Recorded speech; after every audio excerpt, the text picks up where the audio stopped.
Hello student, स्वागत है आपका NLAM क्लासेस में। आज हम कक्षा 10th में नवीन सिलेबस के अनुसार महत्वपूर्ण प्रश्नों के बारे में पढ़ेंगे। तो चलिए आज का वीडियो शुरू करते हैं। क्वेश्चन नंबर 1, प्रत्येक जबड़े में रदनकों की संख्या कितनी होती है? प्रत्येक जबड़े में रदनकों की संख्या कितनी होती है? इसका आंसर है प्रत्येक जबड़े में रदनकों की संख्या 2 होती है और कुल 2 + 2 = 4 होते हैं। कुल कितने होते हैं? 4 होते हैं। क्वेश्चन नंबर 2, कौन सा प्रतिरक्षी प्रथम उत्पादित किया गया था? कौन सा प्रतिरक्षी प्रथम उत्पादित किया गया था? इसका आंसर है IgM प्रतिरक्षी प्रथम उत्पादित किया गया था। कौन सा उत्पादन किया गया था? IgM प्रतिरक्षी प्रथम उत्पादित किया गया था। क्वेश्चन नंबर 3, कौन से दांत भोजन को चीरने फाड़ने का कार्य करते हैं? कौन से दांत भोजन को चीरने फाड़ने का कार्य करते हैं? इसका आंसर है रदनक दांत भोजन को चीरने फाड़ने का कार्य करते हैं। क्वेश्चन नंबर 4, रक्त का विभिन्न समूह में वर्गीकरण किसके द्वारा किया गया है? रक्त का विभिन्न समूह में वर्गीकरण किसके द्वारा किया गया है? रक्त का विभिन्न समूह में वर्गीकरण वैज्ञानिक कार्ल लैंडस्टीनर द्वारा किया गया है। किसके द्वारा किया गया है? कार्ल लैंडस्टीनर द्वारा किया गया है। क्वेश्चन नंबर 5, लार ग्रंथि द्वारा स्ट्राइड एंजाइम का नाम लिखिए।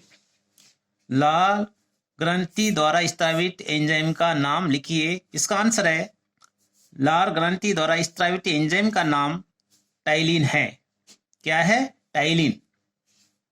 क्वेश्चन नंबर 6, सर्वदाता रक्त समूह का नाम लिखिए। सर्वदाता रक्त समूह का नाम लिखिए।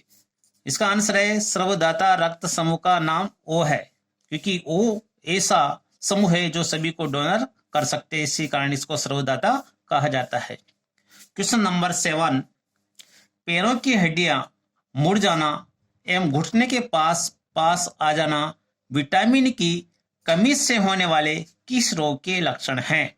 पैरों की हड्डियां मुड़ जाना एवं घुटने के पास आ जाना विटामिन की कमी से होने वाले किस रोग के लक्षण हैं? इसका आंसर है ये रिकेटस रोग के लक्षण हैं। कौन से रोग के लक्षण हैं?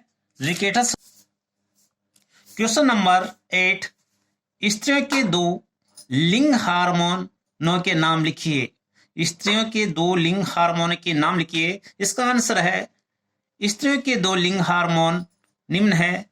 Number 1 oestrogen, number 2 progesterone. कौन कौन से है? एस्ट्रोजन और प्रोजेस्टेरोन। क्वेश्चन नंबर 9, अफीम के पादप का वैज्ञानिक नाम क्या है? अफीम के पादप का वैज्ञानिक का नाम क्या है? इसका आंसर है पेपेवर सोमनिफेरम। पेपेवर सोमनिफेरम। क्वेश्चन नंबर 10 है, वसीय यकृत रोग का कारण क्या है? वसीय यकृत रोग का कारण क्या है? इसका आंसर है मदिरा पान, जिससे एल्कोहल उपस्थित होता है, उसके सेवन से वसीय यकृत रोग हो जाता है। क्वेश्चन नंबर 11, तंबाकू में कौन सा हानिकारक तत्व पाया जाता है? तंबाकू में कौन सा हानिकारक तत्व पाया जाता है? इसका आंसर है निकोटीन नामक एल्केलॉइड पाया जाता है। कौन सा तत्व पाया जाता है? निकोलेटिन नामक एल्केलॉइड पाया जाता है। क्वेश्चन नंबर 12, रक्तचाप मापने वाला यंत्र का नाम क्या है? रक्तचाप मापने वाले यंत्र का नाम क्या है? इसका आंसर है स्पाइगलोनोमेनोमीटर। क्या है? स्पाइगलोमेनोमीटर है।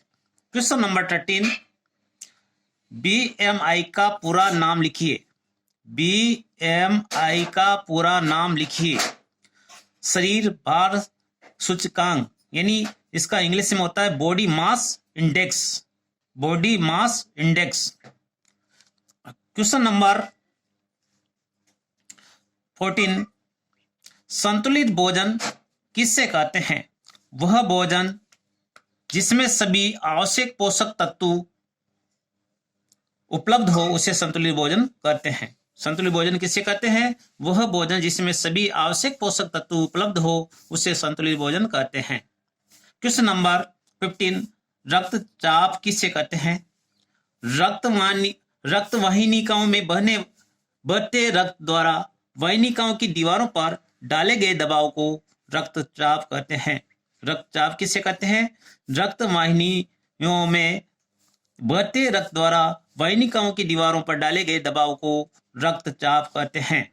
क्वेश्चन नंबर 16, कुपोषण को परिभाषित कीजिए। कुपोषण को परिभाषित कीजिए। इसका आंसर है लंबे समय तक जब पोषक में किसी एक या अधिक पोषक तत्व की कमी हो जाती है तो उसे कुपोषण कहते हैं। कुपोषण क्या होता है? लंबे समय तक जब भोजन में किसी एक या अधिक पोषक तत्व की कमी हो जाती है तो उसे कुपोषण कहते हैं। क्वेश्चन नंबर 17, सत्यानाशी के बीजों को किस खाद्य तेल में मिलावट के रूप में काम लिया जाता है? सत्यानाशी के बीजों को किस खाद्य तेल में मिलावट के रूप में काम लिया जाता है? सरसों के तेल में। क्वेश्चन नंबर 18, अधिवृक्क ग्रंथि में कौन सा हार्मोन स्रावित होता है? हार्मोन का एक कार्य लिखिए। अधिवृक्क ग्रंथि में कौन सा हार्मोन स्रावित होता है? हार्मोन का एक कार्य लिखिए। इसका आंसर है अधिवृक्क ग्रंथि में एड्रीनलिन हार्मोन स्रावित होता है। यह संकटकालीन परिस्थितियों में से सामना करने के लिए तैयार रहता है। अधिवृक्क ग्रंथि में कौन सा हार्मोन स्रावित होता है? एड्रीनलिन हार्मोन स्रावित होता है। इसका क्या कार्य है? क्योंकि ये संकटकालीन की विभिन्न परिस्थितियों में तत्पर सहायता करने के लिए तैयार रहता है। क्वेश्चन नंबर 19, मां के रुधिर से भ्रूण को पोषण प्रदान करने वाले संरचना का नाम लिखिए। तो इसका आंसर है मां के रुधिर से भ्रूण को पोषण प्रदान करने वाली संरचना प्लेसेंटा कहलाती है। क्या कहलाती है? प्लेसेंटा कहलाती है। क्वेश्चन नंबर 20, शरीर की मूलभूत संरचनात्मक तथा क्रियात्मक इकाई का नाम लिखिए। कोशिका। क्या है? कोशिका। शरीर की मूलभूत संरचनात्मक तथा क्रियात्मक इकाई को क्या कहते हैं? कोशिका कहते हैं। क्वेश्चन नंबर 21, पाचन तंत्र को परिभाषित कीजिए। पाचन तंत्र की परिभाषा क्या होती है? पाचन तंत्र भोजन के अंतःग्रहण से लेकर मल त्याग तक एक तंत्र जिसमें अनेक अंग, ग्रंथियां आदि सम्मिलित है, सामंजस्य के साथ कार्य करते हैं, पाचन तंत्र कहलाते हैं। क्वेश्चन नंबर 22, संवरणीय पेशियां का क्या कार्य है? संवरणीय पेशियां विभिन्न स्तरों पर भोजन, पचित भोजन, रस व अपशिष्ट की गति को नियंत्रित करती है। क्वेश्चन नंबर 23, पाचन तंत्र में सम्मिलित ग्रंथियों के नाम लिखिए।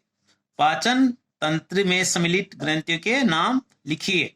इसका आंसर है पाचन तंत्र में सम्मिलित ग्रंथियों के नाम लार ग्रंथि, यकृत ग्रंथि, अग्नाशय ग्रंथि होती है। क्वेश्चन नंबर 24, कर्तक दंत क्या काम करते हैं? यानी कर्तक दंत का क्या कार्य है?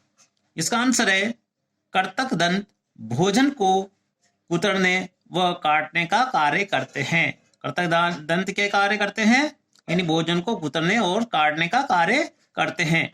क्वेश्चन नंबर 25, डिंबाणु का जीवन काल कितना होता है? डिंबाणु का जीवन काल मात्र 10 दिवस होता है। डिंबाणु का जीवन काल कितना होता है? डिंबाणु का जीवन काल लगभग मात्र 10 दिवस होता है।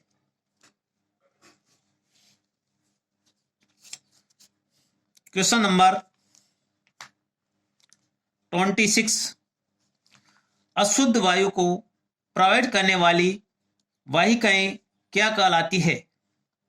अशुद्ध वायु को प्रोवाइड करने वाली वाहिकाएं शिराएं कहलाती है। क्या कहलाती है?